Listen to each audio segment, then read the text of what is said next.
আজকে আমি শনির জন্য দুটো মন্ত্র দেব।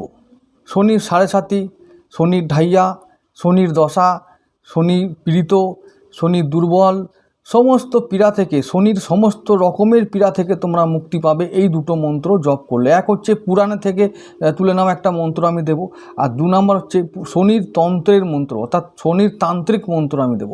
প্রথমের মন্ত্রটা আমি বলে দিই, অর্থাৎ পুরাণে উল্লিখিত মন্ত্র। রবিপুত্রম যমতারজম ছায়া মার্তণ্ড সম্ভূতম নমামি শনিশ্চরম। এই মন্ত্র, এটা হচ্ছে পুরাণের মন্ত্র। এরপরে আমি তান্ত্রিক মন্ত্র দেব। ওং প্রাম প্রেম প্রতিম শনয়ে নমঃ। এই দুটো মন্ত্র যদি তোমরা রোজ 108 বার করে জপ করতে পারো, তাহলে শনির সমস্ত রকমের দোষ থেকে তোমরা মুক্তি পাবে। এমনকি শনির কোনো রত্ন ধারণ না করলেও এই মন্ত্র উচ্চারণের মাধ্যমে সমস্ত সমস্যা থেকে মুক্তি পাবে।